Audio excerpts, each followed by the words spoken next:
Okay, my name is Craig Davidson. I run a small company called Dark Sea Industries in Albuquerque, New Mexico.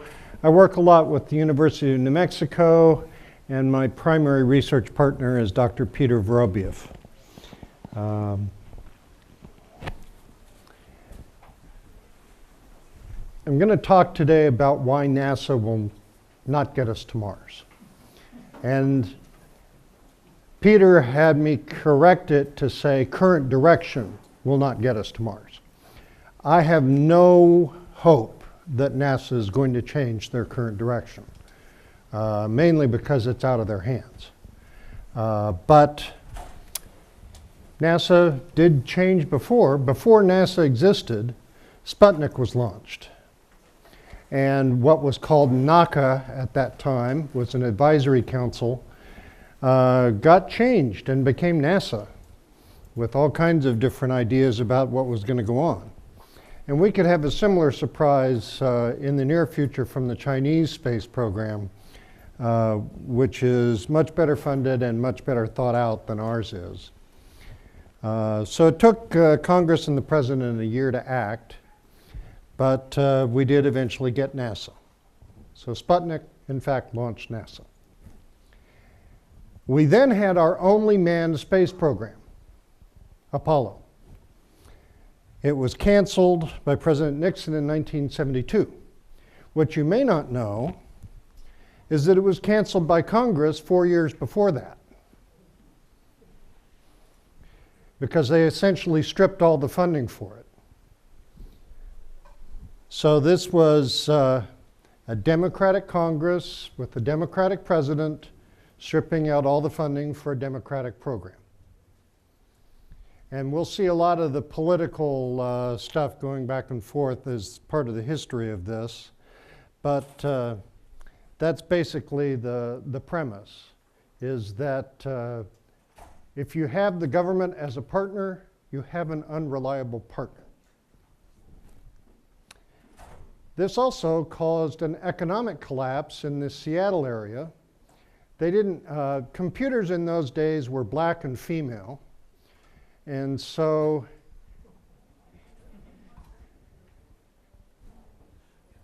what you had was rafts and rafts and rafts of engineers who were hired to be able to do the work, which now any 13-year-old kid can do in their bedroom with their PC.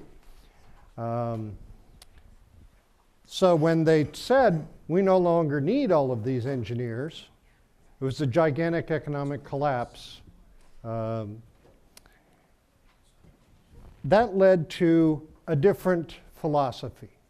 We're not going to go anywhere.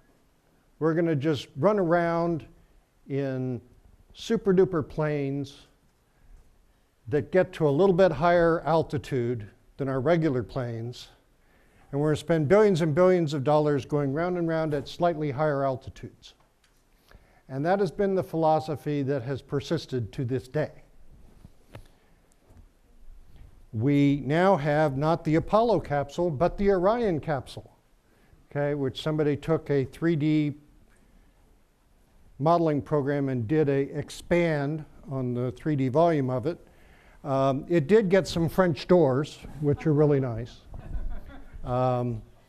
You know, but you can expect these sorts of things as you make additions and modifications to the old architecture.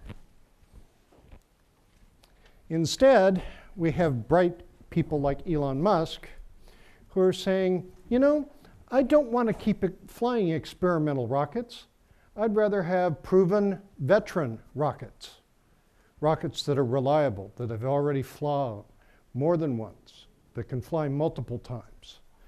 And so NASA, Boeing, they want to create one-off experimental rockets. Much more expensive, much more profitable if you're the contractor getting a 10% cut off of every taxpayer dollar spent.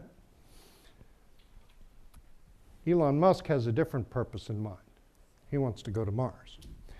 And the Dragon crew capsule is his version of getting first to the space station, but then on to other destinations. This is the one saving grace of what is more affectionately known as Leo Prison, okay, the ISS, is the Commercial Crew Program, because it changed the philosophy from being a government program to being a government associated with business program. Commercial space is the future of space, and it's commerce in space, not government in space. But unfortunately, we did get some reusability out of the new program from Boeing. They've taken 4 of the shuttle engines and put them in their experimental one-off rocket, so that when they spend what was originally $500 million, but now is $1.5 billion for this rocket, they can use it only once. Now, if you had given Elon Musk those same engines, how many times would he have flown them? 30 times? As many times as the shuttle? It's a very different philosophy of doing business. And of course, you have the tax. Tsiolkovsky's rocket equation says that the fatter the rocket you try and ship, the more fuel you take to ship it, and the more that costs you. Fatter rockets are just like fatter people. They cost more to ship. We don't have NASA's path to Mars. We have Boeing's path to Mars. This is more affectionately referred to as the Boeing Profit Preservation Program. Okay. Now, I have nothing against Boeing. They're a wonderful company. They produce wonderful planes. They're a wonderful defense contractor. But as far as guiding our country in terms of space engineering, I'm not going to endorse that. Because there's no money for Mars.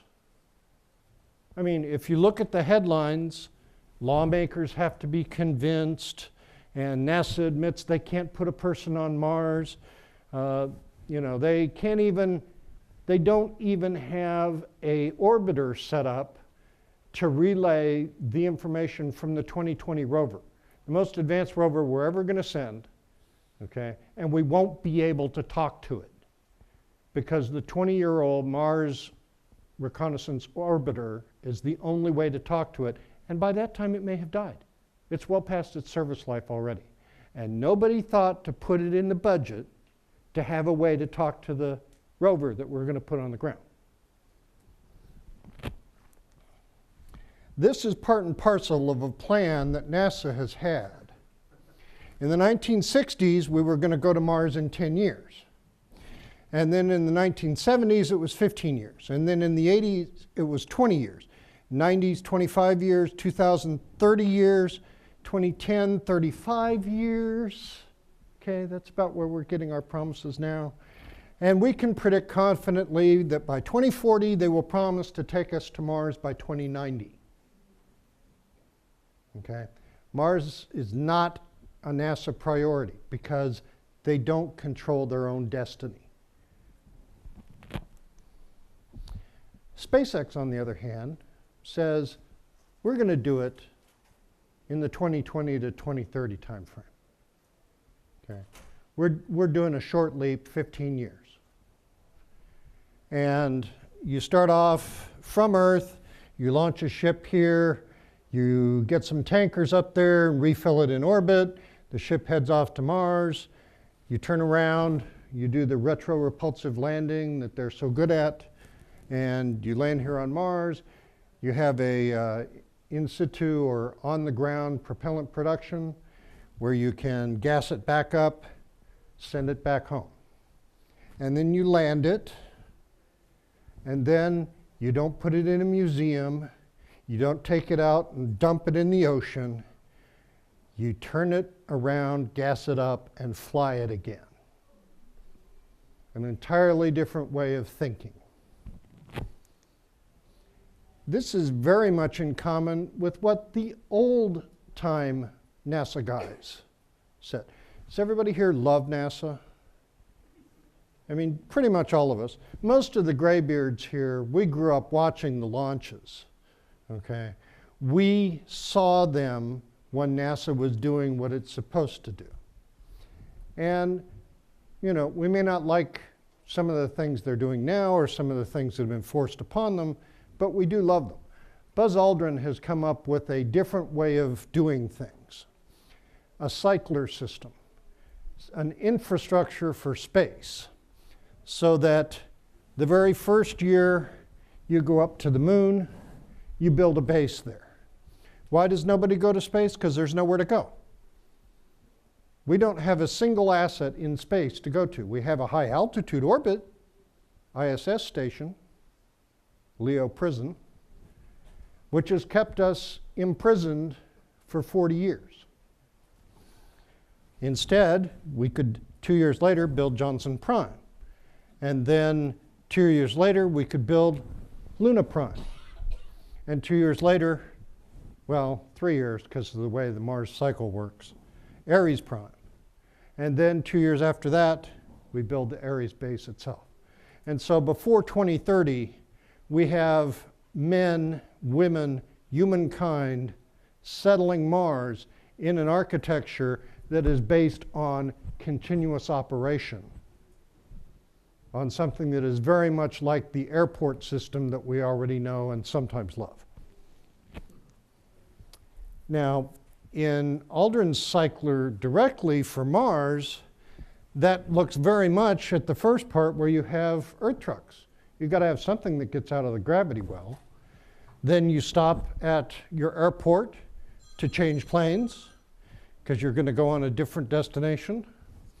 And voila, you get on your cycler and you go to the Mars station. And then you take a Mars truck down to the surface.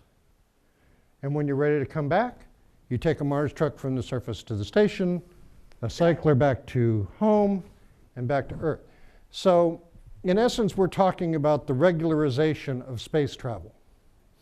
This system does that. It also does it much less expensively because these stations, these bases, run about $10 billion a piece.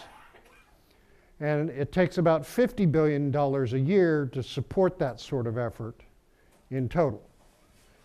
So you're talking about a total of, over 10 years, about $500 billion.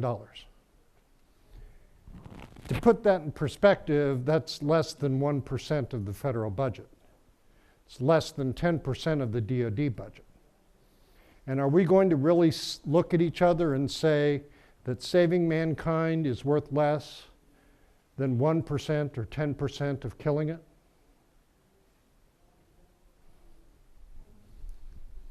Lunar bases have a lot of different things. Smelters are important because they cook the rocks, get you oxygen, get you resources you need. You have algae to do the food. Well, it can be food, but primarily it can be used for fuel production, like we do down in Las Cruces in New Mexico. And then you have a variety of different things that are done inside the base because humans have a lot of different things they need. And solar panels to get you some power. Smelters are important because they sort out the oxygen, the silicon, the aluminum, iron, titanium. We also know that the rocks in the moon have water. And those hydrates are at different intensities at different volcanic vents on the lunar surface. But this is a dramatic difference from having to try and mine supposed ice at the poles. This is a known fact. There's water there. Okay, not a hydrogen that we think might be water that's at the poles.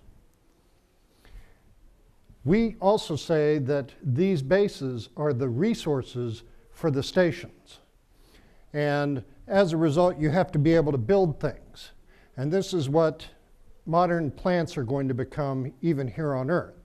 They're going to be 3D printed, robotic assembly, highly automated facilities. Our bases, our stations are built by robots. So when you get to Mars, there's going to be two places to live, one in orbit and one on the surface, before you even walk in to turn on the lights. So these facilities also get combined into larger facilities which can build entire ships, print them, and then all of a sudden you have an economy because you have something going on Mars that allows it to be its own economy. You can do this on the moon and reduce the costs. And now you've got all these places to go and all these ways to get there. It's a very different way of looking at things. Even if you look at the station designs, they're designed to, be like the airport complexes, like we see at DFW or LAX, so that people can survive while they're waiting to transfer. And you can have products that are stacked up there to be taken from place to place. It becomes the resource exchange spot. Then you have space hotels. NASA doesn't, in general, do space hotels. They have student competitions for hotels, but they don't do space hotels. Japanese do, and they actually build them. So do the Chinese. They actually build them. So it's a very different way. If we're thinking about we're the ones who are going to get there, that may not be true. We may find out if we start telling the rest of humanity they can't go to space, we will be the ones who are told we can't go to space. There are also space farms. This is a Japanese farm that was a converted semiconductor plant. This is AeroFarms, an aeroponic 3D facility. They have them all over the country now. They started off in New Jersey. And these here are local roots container farms, which are right here in LA. They take a container vehicle and change it to be a 3D self-contained plant production facility. Now, one of the things that throws a kink into all of this is global warming. Okay? You can see the trends historically as the years have gotten hotter and hotter. Of course, we know that this information is a complete and total fraud. Okay? Has to be. Does anyone know why? Has anyone ever been to South America in January? Do you know how cold it is in South America in January? Or Australia? Okay, this is not global warming. This is northern hemisphere warming. Global warming looks like that. Okay? Because it's warmer here and then colder here. Anyhow. We have a disaster waiting. We have this methane hydrates bubbles that are sitting out in the ocean. They popped 12,000 years ago and the ice age ended. Okay? We are risking a phase change of 800 years of a gas that is 30 times more potent than CO2. And they're already popping in Siberia, by the way. So what we've decided to do is take some Mars production technology to save the Earth. We're going to take the CO2 gas from Mars through this MEMZyme created at Sandia National Labs, and then run it through a Sabatier reactor, a steam reformer, and a Fischer-Tropsch process to produce kerosene fuel. You may know it as Jet A fuel. You may also know it as RP-1, the same thing that flies a Falcon 9 rocket. So we can produce carbon neutral fuels out of our coal-fired power plants and have the Mars technology that we need save the Earth today. About 1/3 of our carbon pollution every year comes from these coal-fired power plants across the world. To do that, we need to build an international space program. The only way to save NASA from itself is to make a program where we send money to the United Nations. This arrow got all... Anyhow, this money from the top 20 countries is supposed to go to the United Nations, and then that money gets redistributed back to the rest of the world. 51% of it goes back to the source country, so that half of our money is going to come back to contracts in the United States. Okay. This is done by creating plaques that go at these stations and bases. that says these people, these politicians who want their name to go down in history more than anything else, they signed on to save humanity and to give us permanent space colonization.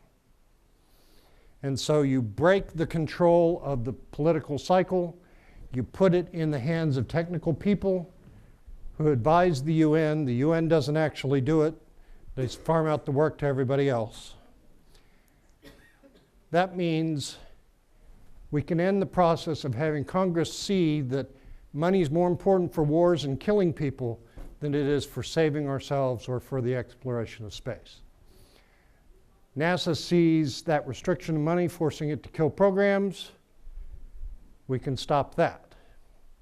Presidents routinely cancel manned space programs that do not share their party or name. There's a lot more detail about that historically in the paper that's in the Mars Paper Archive. Space-based manufacturing infrastructure is key. It's not optional. It's key to establishing a space presence for colonization. And it's not just colonizing Mars, it's not just colonizing the moon, it's colonizing space. It's not one or the other, it's and. Politicians have to be allowed to have their names celebrated for the ages, while being forbidden to cancel anything required to actually get us to build the infrastructure. And thank you very much for your time and attention.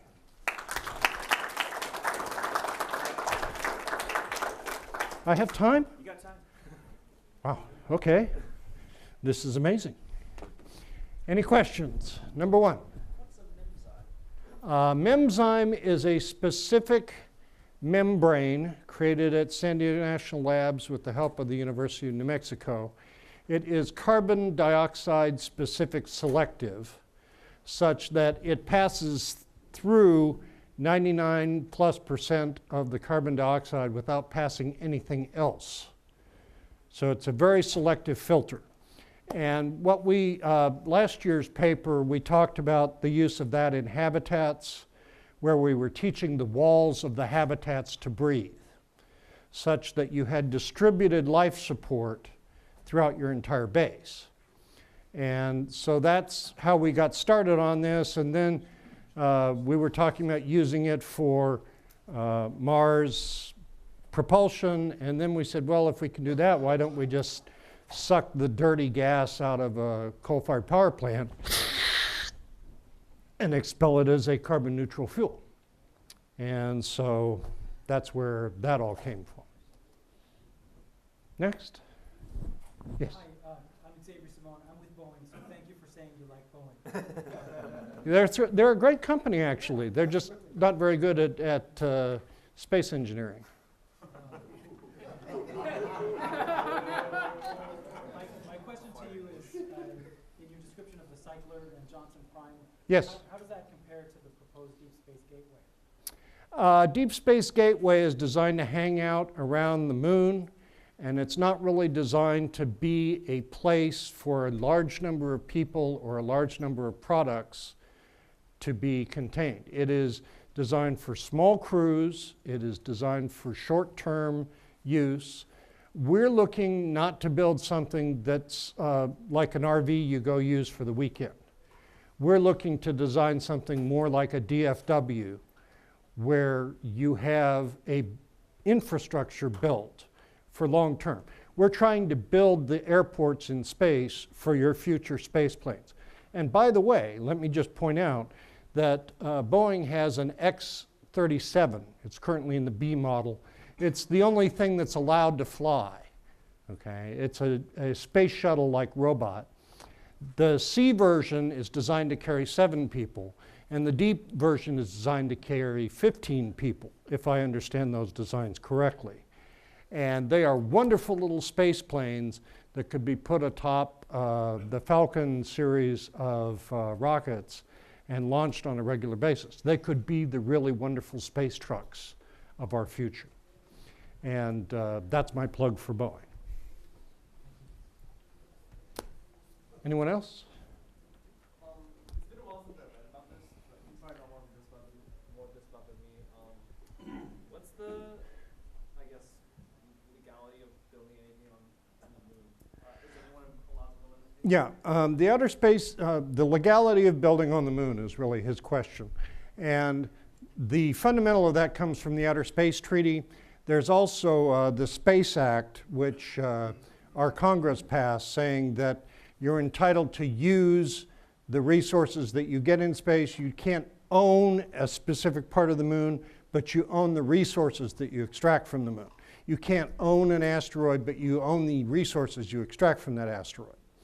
And so you can use it for commercial purposes. You just can't claim that, no, you Chinese can't build a base here because this is ours. Okay. So I hope that answers your question. Next. Yeah. Do you agree with Donald Trump and his wild trumpeteers that global warming and climate change is actually a gigantic Chinese hoax? Look, designed to put 6,000 West Virginia coal okay. miners out of work. You saw the slide which showed that global warming is a hoax, right? Yeah, I saw that, but that's not accurate. But it's completely accurate in the northern hemisphere. And the point is that if you look at only one particular philosophy, you're always going to lose when it comes to Mars. Because one side or the other is going to come in the next election, and they're going to kick everything that you had planned out onto the curb. So you don't agree with Donald Trump, correct? I wouldn't agree that his concept of carbon poisoning is correct. Scientifically, we have proof that there is carbon poisoning. Whether climate change is directly related to that or not is a different question, but the damages from carbon poisoning by itself are enough. And, you know, what I'm talking about is a clean coal technology. That fits right in with what Donald Trump wants to do.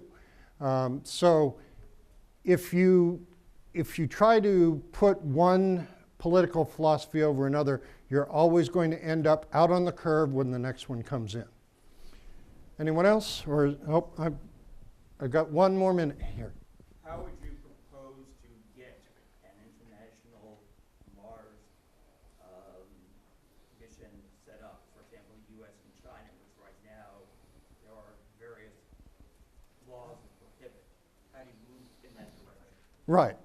What we have proposed in the paper is the American Space Permanent Colonization Act, the ASPCA. One free puppy or kitten with your signature on the, or vote for the legislation. And what that will do is it will remove the ITAR restrictions from companies working on these projects so that you don't have the old style Soviet, you can't see this technology when you've got better technology sitting in your front yard type of thing, and start changing it to a more we want to do business with you philosophy. Second, it commits the United States to spending a certain amount of money to fund that UNN activity, get 51% of it back, but you get told what the projects that you're going to be able to bid on are by the UN. You will, of course, be given a chance to bid on them, and you will tell the UN what you think should be done. So that gives you a chance to both inform and respond to that process. And then the other 49% of the money gets involved in bringing the rest of the world along with us. Because if you're going to go to space all by yourself, you're going to very quickly find out that you're not allowed in space because the other countries are going to get there. Very famously, once upon a time, when we dropped the shuttle program, the Soviets said, if you want to get to the ISS, I suggest you use a trampoline. Okay, because we had no way to get there. So, nope, my time's up. Thank you very much.